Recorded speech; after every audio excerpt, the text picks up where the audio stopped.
Kagalang-galang, Ginoong Speaker, mga iginagalang kong kasamahan sa Kongreso, magandang araw po. Ako po ay tumatayo ngayon, hindi lamang bilang kinatawan ng unang distrito ng Taguig at Pateros, kundi bilang isang kapwa-miyembro ng kilusang kooperatiba, isang kilusan na nakaugat sa diwa ng pagkakaisa at pagtutulungan. Ang ating tema ngayong taon, Cooperatives United in Purpose and Action, Sharing Prosperity to Build a Better World, ay nagbibigay diin na ang kooperatiba ay hindi lamang organisasyon kundi isang pamayanan na nagbubuklod upang ang lahat ay makinabang at umunlad. Sa ating lungsod ng Taguig, meron tayong tinatayang 106 na aktibong kooperatiba na may pinagsamang kasapian na mahigit 531,000 individual. Pinamamahalaan nila ang mahigit 89 bilyon na halaga ng ari-arian na kumakatawan sa malaking bahagi ng kabuang yaman ng sektor ng kooperatiba sa buong bansa. Narito rin ang ating lungsod, ang dalawa sa pinakamalaking kooperatiba sa buong Pilipinas, ang ACDI Multipurpose Cooperative at Philippine Army Finance Center Producers Integrated Cooperative, na patuloy na kinikilala hindi lamang sa kanilang lawak at laki, kundi sa kanilang maayos na pamahala at malawak na kontribusyon sa lipunan.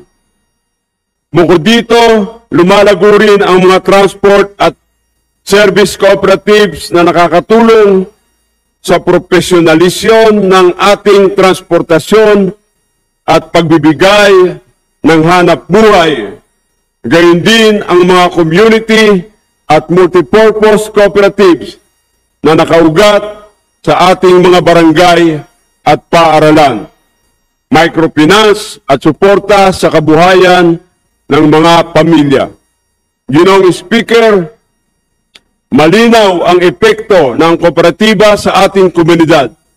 Hindi lamang sila tagapamahala ng ari-arian, sila ay tagapagtaguyod ng pag-asa sa Taguig, Pateros. Marami na silang naisakatuparan para sa ating mga mamayan. 60 kasapi ng kooperatiba sa Taguig ang nakatanggap ng food cards mula sa DOLE bilang tulong sa kabuhayan ng kanilang mga miyembro. Kalakip ang pagsasanay sa tamang pamamahala ng negosyo at libreng health check-up.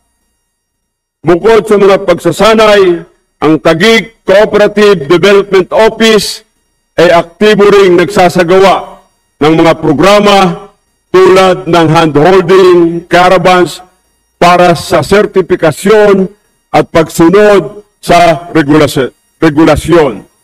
Libreng webinars para sa pamalakad at pamamahala ng kooperatiba. Mga seminar sa inobasyon at kasanayan sa negosasyon para sa mga leader at mga livelihood support gaya ng food cart, distribution kasama ng pagsasanay at health checks. Sa pamamagitan ng mga outreach at community giving, nakikibahagi rin sila hindi lang sa pagpapaunlad ng kasapi kundi sa pag-aalaga ng komunidad. Ito po ang tunay na mukha ng kooperatiba, pagbibigay ng oportunidad, pagpapalakas ng kabuhayan at pagbabago ng buhay. Hindi lamang para sa kanilang kasapi, kundi para sa buong komunidad. Mga kasama, ang kooperatiba ay buhay na halimbawa ng bayanihan sa ating makabagong lipunan. Sa pamamagitan nito, naipakita ang tunay na diwa ng pagtutulungan at pagkakapantay-pantay. Bilang isang kongresistang nagmula rin sa hanay ng kooperatiba, Pinapangako ko na patuloy kong ipaglalaban ang kanilang kapakanan. Isusulong ko sa kapulungan ito ang mas malakas na pulisiya upang suportahan ang digitalisasyon, dagdag ng akses sa kapital at mas malawak na proteksyon sa kanilang operasyon. Sa pagtatapos, nais kong idiin ang pagkakaisa ng mga kooperatiba ay hindi lamang para sa kanilang kasapi, kundi para sa mas malawak na lipunan. Cooperatives united in purpose and action, sharing prosperity to build a better world. Isang adhikain na ating sama-samang isusulong para sa mas maunlad na Taguig, Pateros at buong Pilipinas.